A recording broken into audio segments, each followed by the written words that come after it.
Hebrews 12.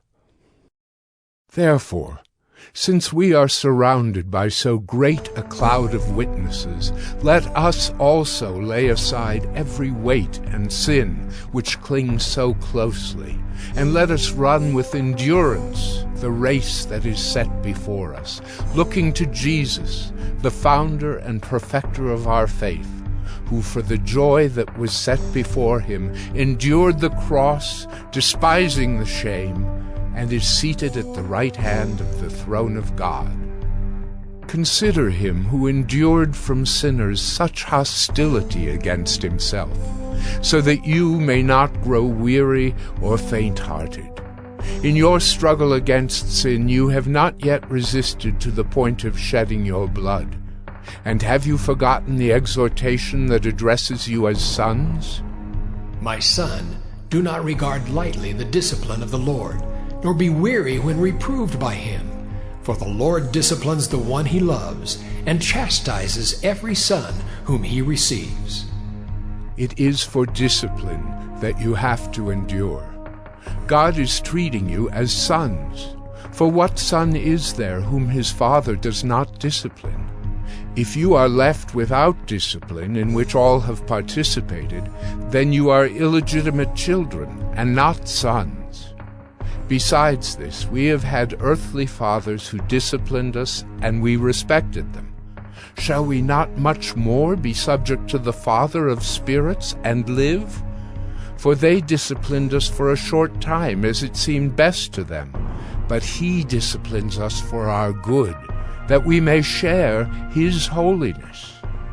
For the moment, all discipline seems painful rather than pleasant, but later it yields the peaceful fruit of righteousness to those who have been trained by it. Therefore, lift your drooping hands and strengthen your weak knees, and make straight paths for your feet, so that what is lame may not be put out of joint, but rather be healed.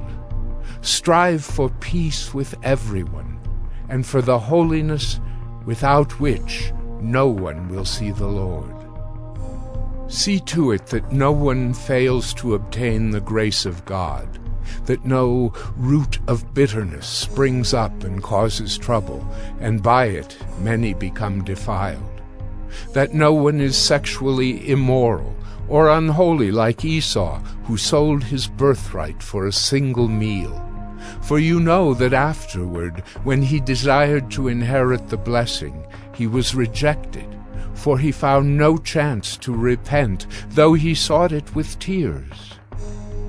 For you have not come to what may be touched, a blazing fire and darkness and gloom, and a tempest and the sound of a trumpet, and a voice whose words made the hearers beg that no further messages be spoken to them. For they could not endure the order that was given. If even a beast touches the mountain, it shall be stoned.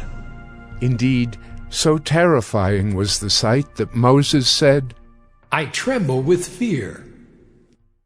But you have come to Mount Zion, and to the city of the living God, the heavenly Jerusalem, and to innumerable angels in festal gathering, and to the assembly of the firstborn who are enrolled in heaven, and to God, the judge of all, and to the spirits of the righteous made perfect, and to Jesus, the mediator of a new covenant, and to the sprinkled blood that speaks a better word than the blood of Abel. See that you do not refuse him who is speaking. For if they did not escape when they refused him who warned them on earth, much less will we escape if we reject him who warns from heaven. At that time his voice shook the earth, but now he has promised, Yet once more I will shake not only the earth, but also the heavens. This phrase, yet once more, indicates the removal of things that are shaken, that is, things that have been made, in order that the things that cannot be shaken may remain.